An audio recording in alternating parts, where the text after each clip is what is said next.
Yeah, welcome back. It's now Tuesday the 11th, 2 days after the Sika show. So had a pretty good weekend up there. Met a lot of people that have been following this channel, and it's had a bloody good weekend really. Took a turn around. I like looking at new stuff, new gear. Spent a bit too much money up there as always, but like I always say, you can't take your money with you when you're gone. So yeah, bloody good weekend up there, and I like to try new gear that comes out. So, and then I'll certainly let you guys know what I think of stuff as well. I'm going to do this draw as well. You'll see in the last video, I'm going to do a draw for that backpack and the pulley gambrel. So I've cut out the names, the YouTube names of everybody on here. There's quite a few. I'll chuck them in a container here soon, and I'll draw one of those out, and then wherever they are in New Zealand, I'll post it out to them. So good luck to the winner of that. Got everybody's names on here. Some pretty good suggestions actually in that lineup of tips for new hunters, which is what people had to put in to be in the draw to win. One thing I did see on there that popped up several times, letting people know where you go or where you're going to be. And the other one was taking a locator beacon with you. I did see a stand up at the Sika show actually with the EPIRBs, with the locator beacons, which I think are quite important nowadays. It's for the price of what they are and the price of your life, basically. It could save your life or save somebody else's life even. Might not necessarily be pushing the button for yourself. You might be doing it for another tramper or who knows. So yeah, and another friend of mine, I was discussing the whole EPIRB thing with a mate of mine, and one thing he wanted me to mention, or he sort of suggested I mention, it's not about how tough you think you are or whatever when you've got one of those locator beacons. It's the time you're saving and the stress that you're saving from people that you left behind at home. If you do get lost or something happens to you and you're out in the middle of nowhere, if you hit that button and they've got a GPS location to you, they can get to you pretty quick by helicopter or whatever, ground crews. They're going to get to you a hell of a lot sooner, and they'll save thousands of hours of man hours from search parties looking for you like the old days. So yeah, just that's the whole side of it. I did want to have a talk to the guys at the stand that were selling EPIRBs or pushing them. I was going to do a bit of a video there, but I never got around to it. I got pretty tied up. Pretty cool though, the people that approached me at the Sika show and had a yak to me. And for those guys that I did talk to, if I've given you my card or contact details to get in touch to go for a hunt, I do mean that. I know I actually will take you out and show you some spots, so especially for Sika, because the more Sika that get taken out of the numbers at the moment, there's pretty high numbers, so they need a good clean out, which is probably the biggest part of that Stony Creek competition that's coming up very soon. So yeah, that's Sika. So new products there. One I just want to point out. As you probably heard in my previous videos, how I'm pretty deaf from years of shooting, and my ears have actually been ringing since I was about 10 or 11 years old with tinnitus or tinnitus, whatever what they call it. So I've picked these up. I've always wanted something like this, and they're actually quite affordable. They're about $200, so they actually amplify. I'll show you them in here. I've just charged these up, make sure they're fully charged. So they actually amplify, it's just normal sound. I'll just plug that back in there.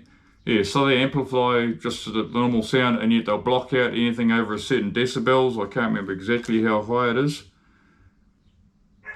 but they block out that loud sound from the gunshot, so stop my ears ringing even more.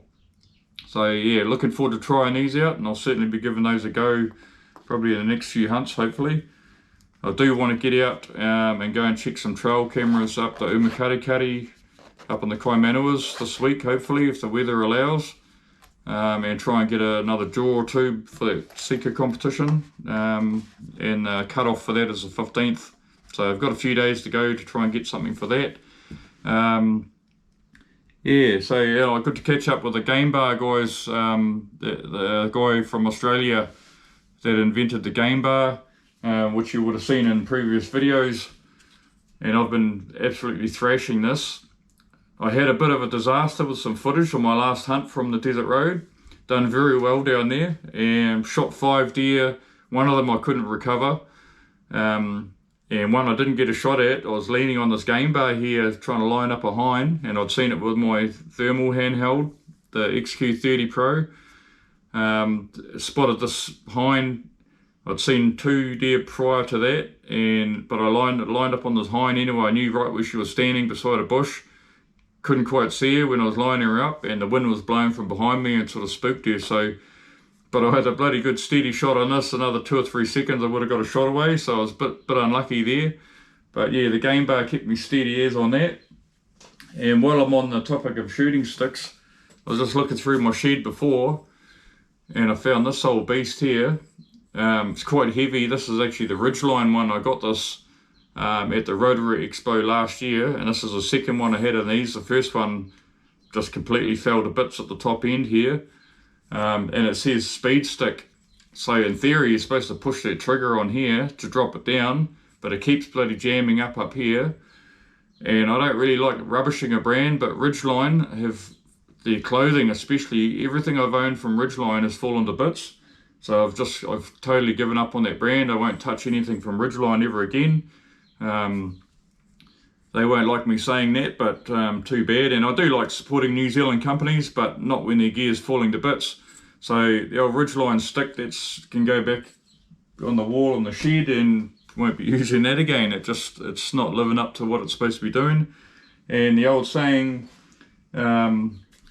this thing here, I've been thrashing it, and it was quite good talking to the guy who's invented it. He's an Australian school teacher. So when I had the game bar there, I've been hammering it around in the scrub, I've been giving it a hard time and actually use it for more than probably what it was designed for. I think he'd be pretty happy to see with what I've done with it so far, and it's pretty impressive actually.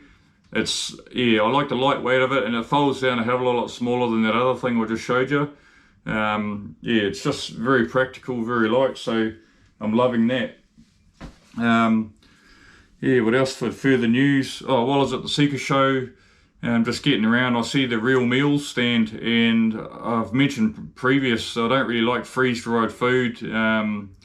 Can't seem to stomach them. I don't really like the flavours of stuff, and they've never really done it for me. And they're giving out free samples of Real Meals, so I did try one. I wouldn't normally even bother trying it, but I tried one. It was a pork one, had a bit of mashed potato or something with it, tried it. Probably a little bit spicy. I don't really like spicy food. It was a little bit more spicy than what I'd normally be, but it was actually quite nice. We'll give them that. I don't know what packet size it was or whatever. Didn't really have a close look at it, but yeah, I did try it and it did taste alright. So I might actually give one of those a crack. Try out Real Meals just for longer trips or something. But yeah, so just trying to think what else what I went on around there. So yeah, I'm going to do that draw soon. Another new product I've seen there. I always used to laugh at people where they buy roaring horns from the shops or whatever. You'll see them hunting and fishing stores and stuff, curved plastic roaring horns, and it's sort of to mimic a cow horn, I suppose, with a curve. I'm not sure what the curve is. I've always used a straight piece of pipe, piece of plastic pipe. I've used Coke bottles, just all sorts really in the past. Just makeshift ones, but I spotted these. There's actually a young couple that are doing these. It's called the Stag Whisperer. And I sort of made a joke as I walked past and saw, can that roar around corners? And then I thought, I'll have a look at that. It looks a bit different to what I'm normally seeing.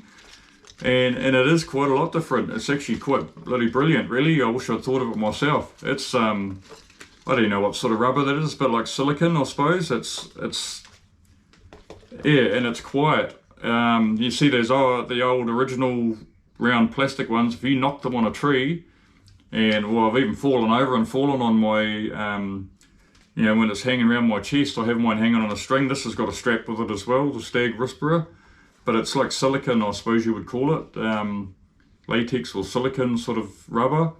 So you could fall over and land on that, it won't bloody hurt you. You can fold it up and stick it in your pocket. Yeah, that's quite a brilliant design. I wish I'd thought of it first.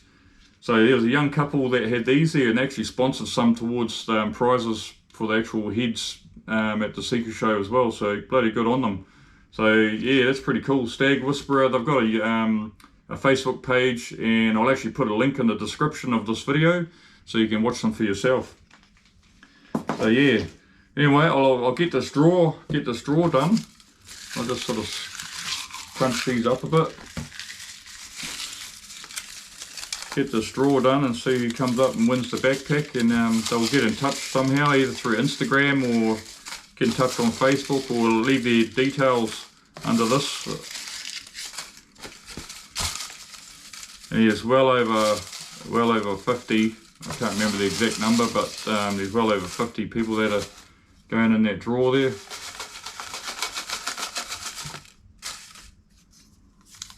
Right, there we go. I don't even know how to say that, but I'll just hold it up. And that, well, that shows on there. It says Gutter von Tusk 4094. That's the YouTube channel. So I'll actually scroll down on that last video and I'll comment back on there. Hopefully they pick up on that and hopefully they're watching this. So that's the winner right there. Cool, I'll put that one to the side. I might actually I'll probably do a similar sort of draw in future if I get something else to give away as well. So yeah, congratulations to that guy. I'll get that pack, and that's 119 bucks worth, that pack. And like I say in my previous video, I've been using one of those exact same packs for the last few years actually. I've had a black one and a green one. The new one there, it's still got the label and stuff on it, it's the green one. Yeah, they're pretty good packs, especially for the price. Mountain Warehouse ones, and obviously the pulley system and that's bloody handy for hanging up your animal while you're skinning them and cutting meat off or whatever you want to do with them. So yeah, just trying to think of other new products. It was at the Sika show, there's new thermal gear coming out. There's some Chinese guys there, one of them didn't even speak English, but he put me onto another guy, and he started looking at I started looking at their gear, quite compact little scopes. Yeah, pretty cool gear they had, and every thermal scope other than Pulsar is all made in China nowadays. So people think, no, it's made in China, I don't want to go near it. Well, they're all made in China except for Pulsar. So yeah, it was quite good. I talked to the Pulsar guys there as well. They've got some new products coming out. You know, the competition's pretty fierce now for thermal gear, so which is good. It's good for hunters that are buying gear, because the prices are getting competitive and stuff. So yeah, just trying to think what else to mention. Lost footage. My last hunt down the desert road, which I just got back on Friday. Got back from the desert road on Friday, and I had a bloody good hunt down there. I went down Waipakahi, I dropped some jaws in the jaw box. Still got some in the freezer here underneath some other meat. I have to pull meat out from over the top. I should have probably put them in a separate freezer, in the dog tucker freezer or something, but my other ones I've got here labelled up. They're in the freezer ready to chuck into the box. But everything was sort of frozen solid in there with all the meat on the top. I've been getting quite a few deer, so I shot another 5 deer, one of which I couldn't recover. I couldn't find it. I tracked it, blood and guts, for about 100 metres. It literally blew the guts out the back of it.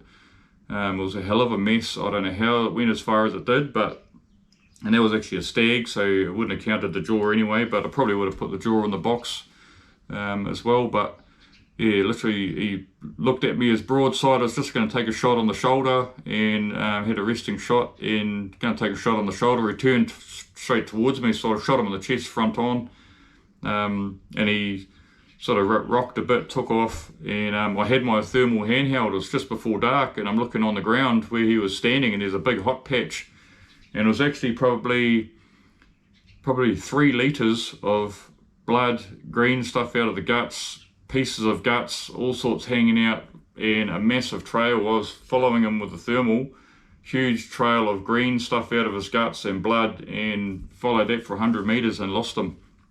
So that was a bit of a bugger. I tried out a new drinking straw, done all of this on video. I had about 2 hours of footage that I was trying to edit. sort of didn't have time to get it all done, and then I was doing the Sika show for the whole weekend. Come back, I was pretty tired after that, and I started doing some editing, and then when I went to have another go at finishing editing off last night, the whole lot was gone off my laptop. There was only one video left in that, the one file, and that was the one where I was putting the jaws in the box. So I lost a hell of a lot of good footage, and I actually had some quite funny stuff on there. I had loaded everything onto one folder, so I don't know how the hell it disappeared off there, but I had some good footage of one that had got away behind, that had the wind come from behind me and spooked her, and I was resting on that game bar just trying to line her up ready for a shot. I lost that footage, so yeah, I'm pretty gutted about that, but with this video I'll try and upload some footage of a previous stag I got prior to the desert road trip. I got a nice big red stag in pretty good condition, bit of velvet on him, and I shot that just before I went down there, and he was a pretty good sized animal. I carried him out whole, so I'll load that up. So yeah, again, just trying to think what else to touch on. That's about it for now really.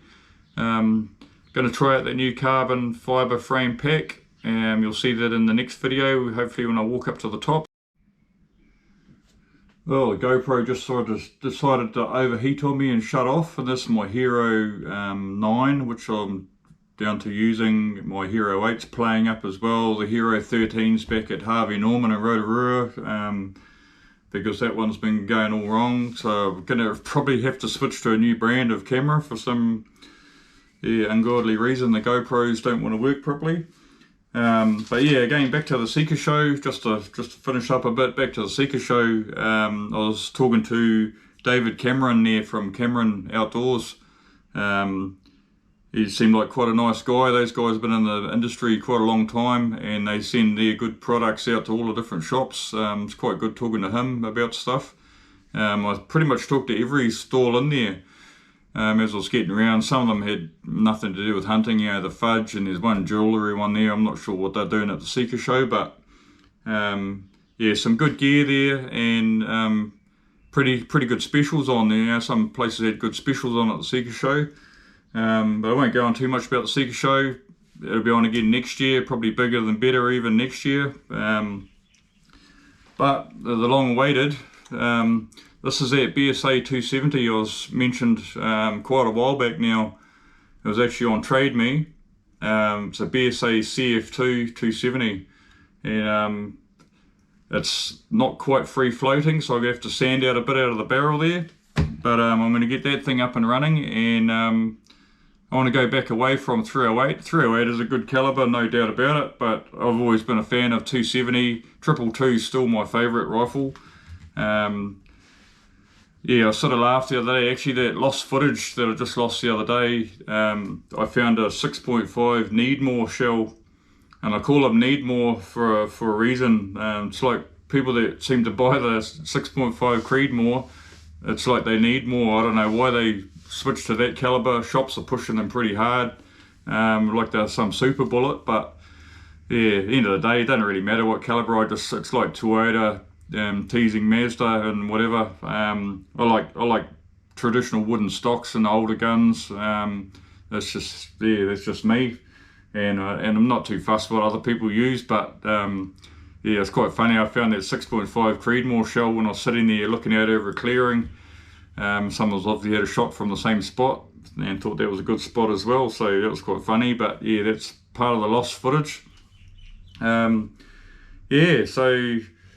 Yeah, it was a good catch up with people at the Sika show. I'm going to get this 270 up and running hopefully. Don't know what scope I'm going to put on it yet. I've got a Redfield. I've got a Bushnell Elite I could put on it. I haven't really decided yet. I went out for another hunt yesterday afternoon, and well, sort of the middle of the day really, and 2 hours prior, or just over 2 hours prior to me being there, a hind had walked past my camera down in that gorge.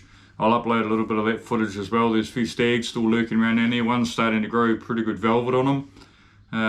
It's not going to be a big head, nothing impressive at all, but yeah, it's still growing antlers, so still worthy of shooting at. And yeah, a couple of hinds hanging around. Still haven't seen any sign of that boar. And it's quite interesting. My Guard Pro camera, which is my best camera, The clearest one doesn't leak. It's the clearest images, and the solar panel, so it keeps it charging up. The deer haven't been going past that spot. They've been coming down a little bit further down on where one of the other cameras was, and it's got pretty good photos and good videos on that one. Didn't seem to get any stuff on the lens of it, so and the deer have been in the wallow at the bottom, mucking around there a bit. Quite a big stag's been past that wallow, so yeah, I'll keep an eye on that. It's just a matter of time before I bump into one down there, and I definitely want to try and get a deer down there with my spear during the roar down in that gorge. Got a plan of attack where I want to try and narrow down a few deer in there and try and get one with a spear. But yeah, that'll be March, April next year. So yeah, I'll just wrap up. Hope you enjoy this bit of footage from the shooting this thermal stag the other day, or the other night, and catch you on the next video. Hopefully I'll get a bit of footage from up the Kaimanuas when I go up and try out that new pack. See you on the next one.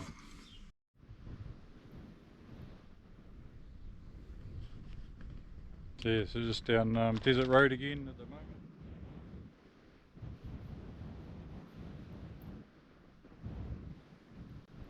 Have another hunt this afternoon.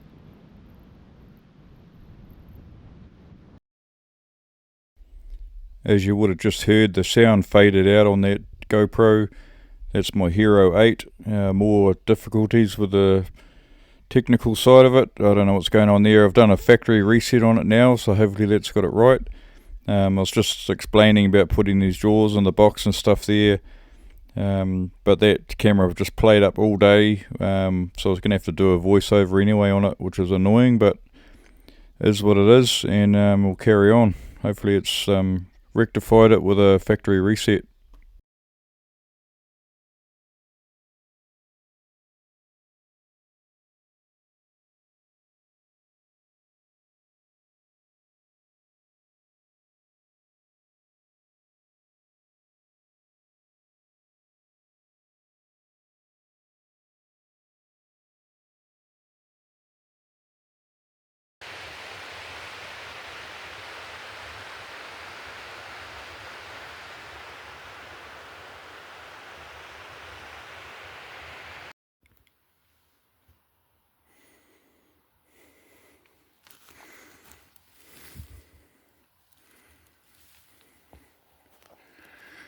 I was shot. I was getting a bit, only just bloody touch and go whether I was going to be able to get a shot or not. So just enough light left with that Bushnell scope. So that's one thing I like about the Bushnell. It draws on the light. So yeah, just got over to it. Didn't have my bloody GPS here today, so just used my phone really to bring up the map of get back over to the track. So just across the grass, actually not far, it's only about 60 metres, so, but yeah, bugger off before it gets real dark.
So that's that, this is my Guard Pro camera, obviously with a solar panel up here.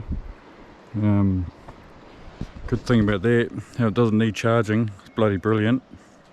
So I could leave that there for months in theory, but I like to check mine well, every few weeks really. But I do have 2 cameras out that I've had out since the Raw, since April. They're long overdue, they'll be dead flat. Probably got water in them, being those cheap Temu ones. Pretty much every one of my Temu ones now have got water in them. We've had some hammering rain here and this thing hadn't leaked once. That's one thing I've noticed with it, it never has any moisture at all. Seal's really good on it, so that's always a bonus, because you don't want to be spending money on cameras and then they just get chewed out by rust anyway. So I'll just flick through here in the menu and see what the go is. So it's got me on there and the date's right.